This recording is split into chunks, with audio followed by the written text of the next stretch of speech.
Au niveau de l'industrie 4.0 ou de la smart industrie, ce qui est vraiment important, c'est d'être ouvert à cet écosystème, ouvert à des échanges entre pairs pour justement capter quelles sont les innovations de demain, être vraiment en veille sur tous ces sujets-là et avoir cette analyse et toujours ce coup d'avance qui nous permet, encore une fois, de déployer les bonnes technologies au bon moment, que ce soit avec nos fournisseurs, en interne dans les sites ou avec nos clients ou nos consommateurs. Les difficultés de connectivité se trouvent majoritairement aujourd'hui dans la connectivité de toutes ces couches. On a un nombre incalculable de couches, de systèmes que l'on veut faire parler ensemble aujourd'hui. Énormément de fournisseurs de solutions nous disent que leur solution est capable de tout. Ça fait empiler des couches parce que ça fait jamais tout.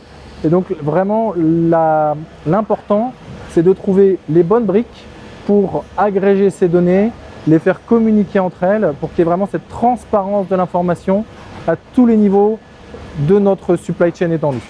Si on considère l'ensemble de l'écosystème, donc clients, partenaires, fournisseurs, avec l'ensemble des données finalement qui sont utiles pour la cause de l'industriel dans cet ensemble, on va toucher ce qu'on appelle finalement le domaine du data space. Alors le data space, c'est quoi finalement? C'est la mise en commun des données à toutes fins utiles finalement de l'écosystème. Pour partager ces données, donc, il faut déjà les transporter, donc la place du réseau est bien sûr importante. Et puis comme on met des données en commun et qu'elles peuvent être relativement sensibles, il faut bien sûr les protéger. Et puis donc les cybersécuriser pour qu'aussi l'accès qui soit fait à ces données soit bien raisonné. Les outils dont on peut ensuite se servir là-dessus, ça va être l'exploitation finalement de la donnée, et puis à chacun finalement des tiers de s'enrichir du bénéfice de ces données pour améliorer l'écosystème.